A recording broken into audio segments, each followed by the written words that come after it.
Om Swastiastu. Assalamualaikum warahmatullahi wabarakatuh. Salam sejahtera untuk kita semua. Shalom, namo buddhaya, salam kebajikan dan salam harmoni. Kami dari kelompok 3 akan memaparkan materi tentang isu-isu objektivitas dan subjektivitas dalam penilaian pembelajaran. Sebelum itu, izinkan kami memperkenalkan diri terlebih dahulu. Saya, Nimade Putri Diantari dengan NIM 2211031499 sebagai pemateri 1 dan rekan saya Nika Devi Purnamawati dengan NIM 2211031485 dan rekan saya Igusti Tika Pratnya Dewi dengan NIM 2211031478 sebagai pemateri ketiga dan rekan saya Nyoman Wirasutaka Binawal dengan NIM 2211031487. Di sini saya sebagai pembicara 4. Baik, adapun topik yang akan kami bahas yang pertama pengertian isu objektivitas dan isu subjektivitas dalam penilaian pembelajaran. Yang kedua, perbedaan antara isu objektivitas dan isu subjektivitas. Yang ketiga, contoh isu objektivitas dan isu subjektivitas. Yang keempat, faktor yang dapat menyebabkan terjadinya isu-isu dalam penilaian pembelajaran. Dan yang kelima, cara mengatasi isu-isu objektivitas dan subjektivitas dalam penilaian pembelajaran. Pengertian isu objektivitas dan subjektivitas dalam penilaian pembelajaran. Menurut Barry Jones dan Chassis, isu adalah sebuah masalah yang belum terpecahkan yang siap diambil keputusannya. Isu mempresentasikan suatu kesenjangan antara praktik korporat dengan harapan-harapan para stakeholder. Objektivitas yaitu sikap jujur, tidak dipengaruhi pendapat dan pertimbangan pribadi atau golongan dalam mengambil keputusan atau tindakan. Objektivitas merujuk pada ketidakberpihakan atau ketidakbiasaan dalam penilaian, analisis, atau laporan suatu hal. Sedangkan subjektivitas yaitu menurut pandangan atau perasaan sendiri atau pendapat pribadi serta pendapat seseorang terhadap suatu hal. Subjektivitas mengacu pada pengaruh pendapat pribadi, perasaan atau sudut pandang individu dalam menilai atau menginterpretasi sesuatu. Perbedaan antara isu objektivitas dan isu subjektivitas dalam penilaian pembelajaran. Objektivitas yang pertama berfokus pada fakta dan bukti yang dapat diverifikasi. Yang kedua, tidak membiarkan pendapat pribadi atau emosi mempengaruhi penilaian. Selain itu, bertujuan untuk mendekati kebenaran yang lebih objektif dan universal. Sedangkan subjektivitas yang pertama melibatkan pengaruh pendapat pribadi, perasaan atau sudut pandang individu. Yang kedua, dapat dipengaruhi oleh pengalaman, keyakinan, atau emosi pribadi. Selain itu, menyebabkan penilaian yang bervariasi antara individu yang berbeda, serta memperhitungkan keragaman pandangan dan perspektif individual. Baik, di sini saya akan melanjutkan materi dari rekan saya. Contoh isu objektivitas dan subjektivitas. Berikut beberapa contoh isu objektivitas dan subjektivitas dalam konteks pembelajaran. Objektivitas. Yang pertama, evaluasi siswa. Contohnya, bagaimana guru menilai kinerja siswa dalam sebuah ujian atau tugas dapat menjadi isu objektivitas. Bagaimana mereka mengukur dan menilai jawaban siswa tanpa membiarkan preferensi subjektif atau biasa mempengaruhi penilaian mereka adalah pertimbangan penting. Yang kedua, materi pelajaran standar.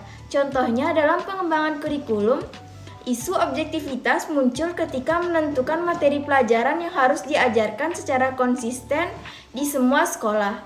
Bagaimana memilih konten yang objektif dan relevan bagi semua siswa adalah tantangan.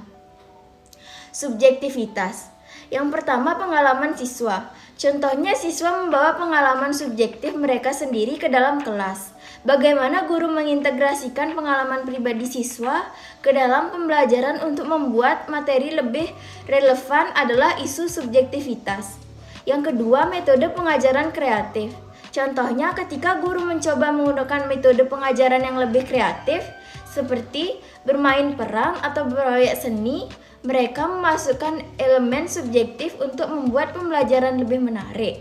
Bagaimana mereka seimbangkan kreativitas dengan pemahaman objektif adalah pertimbangan utama.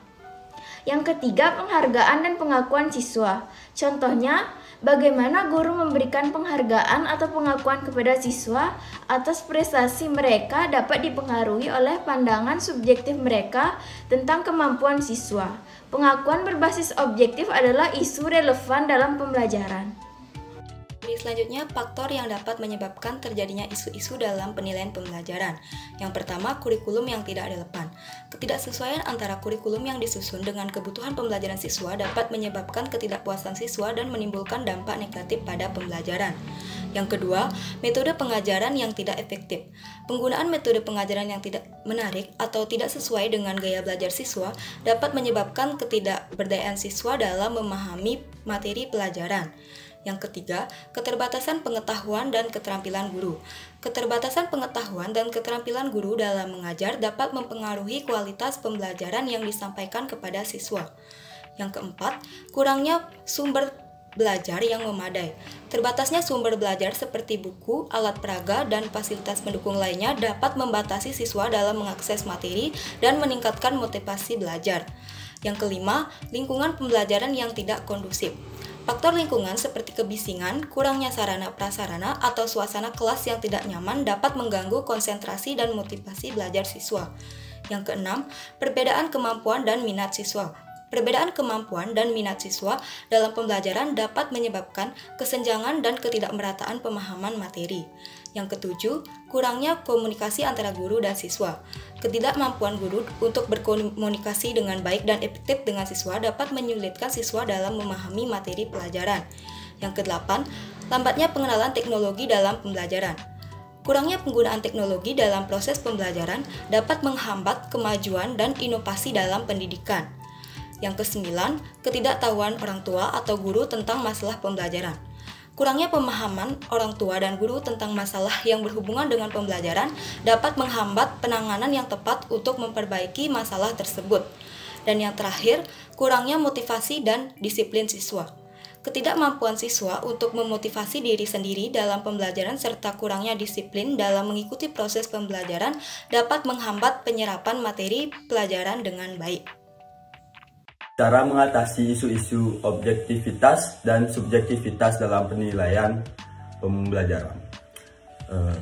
Jadi menurut Prayito Herman, pada masalah pembelajaran siswa dapat dientaskan melalui, yaitu yang pertama ada pengajaran perbaikan, kedua yaitu ada program pengayaan, yang ketiga ada peningkatan motivasi belajar, yang keempat yaitu ada pengembangan sikap dan kebiasaan belajar yang baik. Yang kelima yaitu ada layanan konseling individual. Yang keenam yaitu ada menerapkan metode pembelajaran yang berpusat pada siswa. Yang ketujuh yaitu ada menggunakan berbagai sumber informasi. Yang kedelapan yaitu ada mengajarkan keterampilan berpikir kritis. Yang kesembilan yaitu ada diskusi dan debat terbuka. Yang kesepuluh yaitu evaluasi yang objektif.